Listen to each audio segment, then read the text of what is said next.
మాట మీద నిలబడడానికి దమ్ము ధైర్యం కావాలి. అది తప్ప ఒప్ప తర్వాత సంగతి. కానీ ఏపీ రాజకీయాల్లో తాను చేసిన ఛాలెంజ్ను స్వీకరించారు ముద్రగడ పద్మనాభం. నేను పవన్ కళ్యాణ్ ఓడించకపోతే నా పేరు చివరన రెడ్డి పెట్టుకుంటాను, ముద్రగడ పద్మనాభరెడ్డిగా మార్చుకుంటానని సవాల్ విసిరారు. మిమ్మల్ని ఓడించి పంపకపోతే పద్మనాభం కాదు, నా పేరు పద్మనాభరెడ్డిగా మార్చుకుంటాను. ఆ సవాల్లో ఓడిపోయారు ముద్రగడ. పవన్ కళ్యాణ్ పిఠాపురం నుంచి భారీ మెజారిటీతో గెలిచారు. ఏకంగా డిప్యూటీ సీఎంగా ప్రమాణ స్వీకారం చేసి బాధ్యతలు చేపట్టారు. ఆ వెంటనే సోషల్ మీడియాలో ముద్రగడ పద్మనాభం మీద ట్రోల్స్ మొదలయ్యాయి. ముద్రగడ నామ మార్పు ఎప్పుడంటూ విపరీతంగా టీడీపీ జనసేన కార్యకర్తలు ట్రోల్ చేశారు. కానీ వారికంటే ముందే తానే పేరు మార్చుకుంటున్నాను, ఇప్పటికే అప్లై చేసుకున్నానని చెప్పారు. పిఠాపురంలో ఓడించి పంపుతాం, ఓడించి పంపకపోతే నా పేరు మార్చుకుంటాను పద్మనాభరెడ్డిగా అని చెప్పడం జరిగిందండి. ఓటమి చెందాను అన్న మాట ప్రకారంగా నా పేరు పద్మనాభరెడ్డిగా మార్చమని చెప్పేసి గెజిట్ పబ్లికేషన్ కోసం పేపర్స్ అన్నీ రెడీ చేసుకున్నానండి. ఆ తర్వాత నిజంగానే ముద్రగడ పద్మనాభరెడ్డిగా మార్చుకున్నారు ఆయన. ఓ మాట నిజం చెప్పుకోవాలంటే ఆయన లాంటి దమ్మున్న మాట మీద నిలబడ్డ రాజకీయ నాయకుడు తెలుగు రాష్ట్రాల్లో లేరు. గత 50 ఏళ్లలో ఎంతో మంది ఛాలెంజ్లు విసిరారు. వైఎస్ నుంచి కేసీఆర్ వరకు, బాబు నుంచి పవన్ వరకు ఎన్నో సవాళ్లున్నాయి. ఉన్న వాటిలో కొన్ని వారెప్పుడు కూడా సీరియస్ గా తీసుకోలేదు. కానీ ముద్రగడ మాత్రం కాస్త ఆవేశపడ్డారో లేదంటే మాట అన్నాక వెనక్కి వెళ్లొద్దని భావించారా కానీ ఇప్పుడు ముద్రగడ పద్మనాభరెడ్డిగా పేరు మార్చుకున్నారు ఆయన. ఏపీ సర్కారు ఈ మేరకు గెజెట్ కూడా విడుదల చేసింది. వాస్తవానికి మన నాయకులు హామీలు ఇవ్వడం, ఆ తర్వాత తొంగలో తొక్కడం కామనే. అధికారంలోకి వచ్చేందుకు ప్రతి నాయకుడు హామీ ఇచ్చిన వాడే, వాటిని తొంగలో తొక్కిన వాడే. మాట మీద నిలబడ్డ ధర్మరాజు దేశ రాజకీయాల్లో ఎవ్వరూ లేరు. కేవలం మనవి అవకాశవాద రాజకీయాలు మాత్రమే. అయితే ఇక్కడ ముద్రగడ దీన్ని సీరియస్ గా తీసుకొని ఇలా హర్ట్ అవ్వాల్సిన అవసరం లేదు. కాపు బిడ్డగా కాపుల కోసం, కాపు రిజర్వేషన్ల కోసం పోరాడిన ఆయన్ను సొంత కాపు కమ్యూనిటీ వారే ట్రోల్ చేస్తే ఆయన బాగా నొచ్చుకున్నారట పాపం. ఇప్పుడున్న కాపు నాయకులు ఎవరు వారి కులం కోసం పోరాడారు? అంతా ఎమ్మెల్యే కావాలనో మంత్రి కావాలనో వచ్చిన వారే. ఇటు ముద్రగడ ఎమ్మెల్యే అయ్యాక తన సామాజిక వర్గం కోసం పోరాడారు. టీడీపీకి వైసీపీకి వ్యతిరేకంగా ఆయన ఎన్నో పోరాటాలు చేశారు. పేరున్న పెద్ద నాయకులు ఆయనకు తోడు లేకపోవడం, సొంత సామాజిక వర్గంలో యూనిటీ లేకపోవడంతో శిఖరం నుంచి కింద పడిపోయారు ముద్రగడ పద్మనాభం. నిజంగా చెప్పాలంటే కాపు కులానికి ఆయన బ్రాండ్ అంబాసిడర్. గతంలో చిరంజీవి, దాసరి నారాయణరావులను కూడా ఏకం చేశారు. కానీ ప్రత్యేక ఉద్యమంలో అవి కొట్టుకుపోయాయి. సొంత కాపు పెద్ద నాయకులు విడిపోయి రాజకీయ అవకాశవాదం కోసం పక్కకు వెళ్లిపోయారు. కానీ తమ నాయకుడిని తామే తక్కువ చేసుకున్న కులం ఏదైనా ఉందంటే అది కాపు సామాజిక వర్గమేనని ఆయన సన్నిహితులు బాధపడుతూ ఉంటారు. ఇప్పుడు పవన్ కళ్యాణ్ డిప్యూటీ సీఎం అయ్యారు. కాపుల కోసం ఏం చేస్తారో చెప్పాలి అంటున్నారు ముద్రగడ. కాపులు ఎక్కువగా ఉన్నారనే కులబలను నమ్ముకొని పవన్ పిఠాపురంలో గెలిచారంటున్నారు. మరి కోట్లాది మంది కాపులకు ఏం చేస్తారనేది కూడా చేయాల్సిన బాధ్యత ఆయన మీదే ఉందంటున్నారు ముద్రగడ. నేను ఓడిపోయాను, పేరు మార్చుకున్నాను, కానీ గెలిచిన వ్యక్తి మాత్రం మన కులానికి మంచి చేయాలి, రాజకీయ పదవులు ఇవ్వాలి, అంతకుమించి రిజర్వేషన్లు తెప్పించాలని చెబుతున్నారు. ఇప్పుడు ట్రోల్ చేసిన వారంతా కూడా కులం కోసం, కుల రిజర్వేషన్ కోసం ఏం చేస్తున్నారో కూడా చెప్పాలని ముద్రగడ డిమాండ్ చేస్తున్నారు. గొప్ప రాజకీయ జీవితంలో కులం కోసం చివరకు ఓడిపోయి రాజకీయ కొట్లాటలో వ్యూహం తప్పి వెనకబడిపోయారు ముద్రగడ పద్మనాభం. ఆయన పేరు మార్చుకుంటే ఇతర కులాలు నవ్వొచ్చేమో, కానీ కాపులు కూడా నవ్వి పవన్ పక్కన ఉండి వెటకారం చేస్తే మాత్రం వారికన్ను వారే పొడుచుకున్నట్టే. రంగా సమయం నుంచి ఆయన తన సామాజిక వర్గం బలంగా ఉండాలి, రాజకీయంగా శాసించాలని కలలు కన్నారు.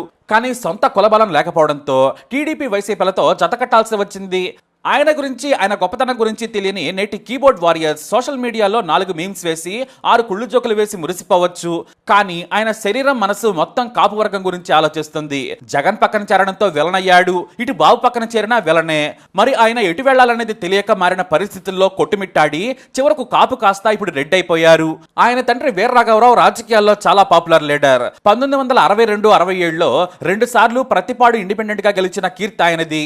నిజంగా చెప్పాలంటే ముద్రగడ కాపు సామాజిక వర్గం కోసం బహిరంగంగా కుల రాజకీయం చేశారు. ఆయన తండ్రి మాత్రం దళితుల వృద్ధికి ఎక్కువగా పాటుపడ్డారు. అందుకే ఆయనకు పార్టీ బలం లేకున్నా జనబలం ఉంది. మాజీ రాష్ట్రపతి నీలం సంజీవ్ రెడ్డి అంటే ఆయన ఎంతో ఇష్టపడేవారు. ఇటు ముద్రగడ వీర్రాఘవరావును కూడా ఆయన శిష్యుడిగా ప్రేమించారు. ఇక తండ్రి చనిపోయిన తర్వాత ముద్రగడ పద్మనాభన్ను రాజకీయాల్లోకి రావాలని సూచించారు. అంతకుముందే అతనికి తండ్రి చెప్పారు. కానీ వారసత్వ రాజకీయాలపై ఆయనకు మక్కువ లేదో మరోటా కానీ ఎంకరేజ్ చేయలేదు. కానీ తండ్రి చనిపోయిన తర్వాత 1978లో జనతా పార్టీ నుంచి సులభంగా గెలిచారు ఆయన. కాంగ్రెస్ ప్రభంజన గెలిచిన నేతగా ముద్రగడ రికార్డు క్రియేట్ చేశారు. దళితులు, బీసీలు ఆయన వెంట నడిచారు.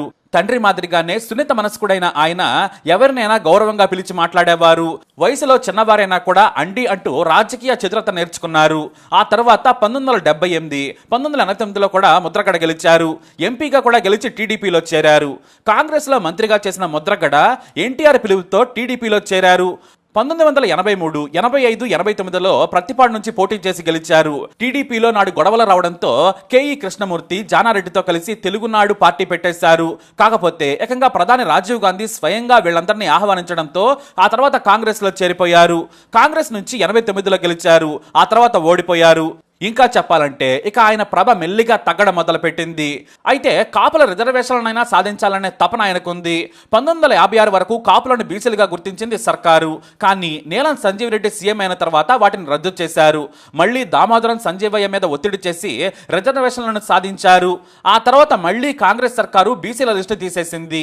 దీంతో తమకు కాపు రిజర్వేషన్లు కావాలని ముద్రగడ ముందుండి వాయిస్ ను వినిపించారు. కానీ ఆయనకు మద్దతుగా పెద్ద నాయకులు ఎవరూ లేరు. 1994లో ఆయన రిజర్వేషన్ల కోసం భార్యతో కలిసి ఆమరణ నిరాహార దీక్ష కూడా చేశారు. ముద్రగడ దెబ్బకు నాటి సీఎం కోట్ల విజయభాస్కర్ రెడ్డి కాపు విద్యార్థులకు బీసీ స్టూడెంట్స్ తో సమానంగా స్కాలర్షిప్లు, సీట్లు ఇస్తామని కూడా జీవో కూడా ఇచ్చారు. అయితే ఉమ్మడి ఏపీ నుంచి తెలంగాణ విడిపోవడంతో ముద్రగడ చాలా వ్యూహాత్మకంగా కాపు రిజర్వేషన్ల కోసం ఉద్యమం మొదలుపెట్టారు.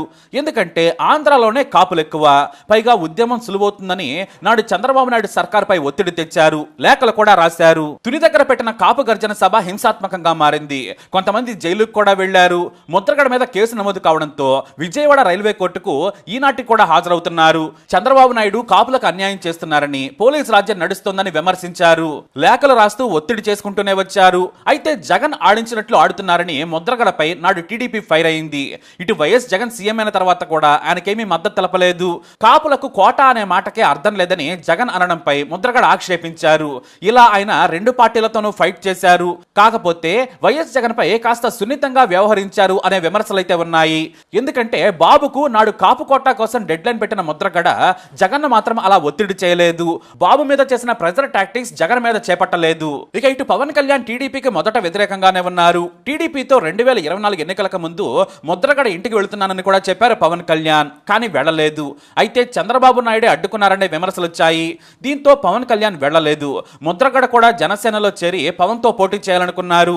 తెర వెనక ఏం జరిగిందో తెలియదు. కానీ పవన్ అసలు ముద్రగడ మాట ఎత్తలేదు. పిఠాపురంలో ముద్రగడ మద్దతు తీసుకుని గెలవాలనుకున్నారట. అందుకే ముద్రగడను పార్టీలో చేర్చుకుంటే కాపు కమ్యూనిటీతో ముందుకు సాగొచ్చని భావించారట పవన్. కానీ ఆయన సడన్ గా రూట్ మార్చేశారు. టీడీపీతో పొత్తును ప్రకటించేశారు. అప్పటికే బీజేపీతో పొత్తులో ఉన్నారు పవన్ కళ్యాణ్. ఇటు ముద్రగడ తనను కలిసేందుకు పవన్ రాకపోవడంతో హర్ట్ అయిపోయారు. ఇద్దరి మధ్య విభేదాలు వచ్చాయి. టీడీపీతో ఉండి కనీసం ఎక్కువ సీట్లు తీసుకోవాలని కూడా ముద్రగడ ఒత్తిడి చేశారు. కానీ పవన్ వాటిని పట్టించుకోలేదు. ఇంతలో పవన్ కళ్యాణ్ కాపులు ఎక్కువగా ఉన్న పిఠాపురం ఎంచుకున్నారు.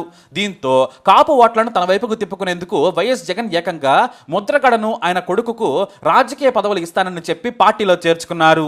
ముద్రగడ రాజకీయంగా చేసిన అతిపెద్ద తప్పు ఇదే. పవన్ శత్రువుగా చుట్ట మొదలు పెట్టారు.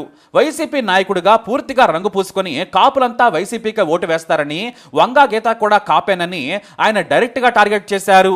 చివరకు పిఠాపురంలో తాను పవన్ ఓడించకపోతే కాపునే కాదు, పవన్ గెలిస్తే తాను పద్మనాభరెడ్డిగా పేరు మార్చుకుంటానని సవాల్ విసిరారు. మిమ్మల్ని ఓడించి పంపకపోతే పద్మనాభం కాదు నా పేరు, పద్మనాభరెడ్డిగా మార్చుకుంటాను. దీంతో టీడీపీ, జనసేన సోషల్ మీడియా దీన్ని హైలైట్ చేసేసింది. నువ్వు రెడ్డిగా మారేందుకు సిద్ధంగా ఉండమని చెప్పింది. కానీ ప్రజలంతా టీడీపీ, జనసేన వైపు ఉంటే ఈ కుల రాజకీయాలు ఏం పనికొస్తాయి? ఇక్కడ అదే జరిగింది. ప్రజలు మొత్తం వైఎస్ జగన్ను అసలు సీఎంగా చూసేందుకు ఇష్టపడలేదు. ఆయన పాలనను తిరస్కరించి కూటమికి భారీ మెజారిటీ కట్టబెట్టారు. దీంతో పేరు మార్చుకోవాలని సోషల్ మీడియాలో ముద్రగడ మీద ట్రోల్ మొదలు కాగానే వెంటనే ఆయన కూడా నేను పేరు మార్చుకుంటున్నాను, మాట మీద నిలబడతానని చెప్పారు. నిజంగానే ముద్రగడ పద్మనాభరెడ్డిగా మారిపోయారు. కాపుల కోసం పోరాడిన ఆయన కాపులకు పెద్ద దిక్కుగా ఉన్న ముద్రగడ ఇప్పుడు రెడ్డి అయిపోయారు. బహుశా కాపులకు చివరి నాయకుడు ఆయనేనేమో. ఎందుకంటే కులం పేరుతో రాజకీయాలు చేయడానికి ఎవ్వరికీ ధైర్యం ఉండదు. ఆయన తన రాజకీయ జీవితాన్ని త్యాగం చేసి మరీ రాంగ్ స్టెప్ వేశారు. కానీ సమయం ఎప్పుడూ ఒకేలా ఉండదు. ఇప్పుడు జనసేన, టీడీపీ టైం నడుస్తోంది. మాకు కూడా సమయం వస్తుందని ఆశతో ఉన్నారు ముద్రగడ పద్మనాభం. ఏదేమైనా కాపులు ఆయన్ను విమర్శిస్తే మాత్రం వారికే నష్టం. వారి కోసం మాట్లాడిన నాయకుడు ముద్రగడ కాకుండా ఎవరైనా ఎవరైనా ఉన్నారా అంటే లేనే లేరు. కానీ వ్యూహాత్మక తప్పిదాలు కాస్త నికార్సైన కాపును రెడ్డిగా మార్చేశాయి. అలా మొత్తానికి జగన్ చట్టంలో ఇరుక్కొని కాపు కాస్త రెడ్డి అయిపోయారు. ఆయన జీవితానికే ఇది పెద్ద మచ్చ అని చెప్పొచ్చు. ఇది Kapu Mudragada Padmanabha Reddy rise and fall కదా. దీనిపై మీరేమంటారు? మీ అభిప్రాయాన్ని కమెంట్ ద్వారా తెలియజేయండి. ఈ వీడియో అప్డేట్స్ కోసం మై ఛానల్ ఫాలో అవ్వండి. అలాగే తప్పకుండా సబ్స్క్రైబ్ చేసుకోండి.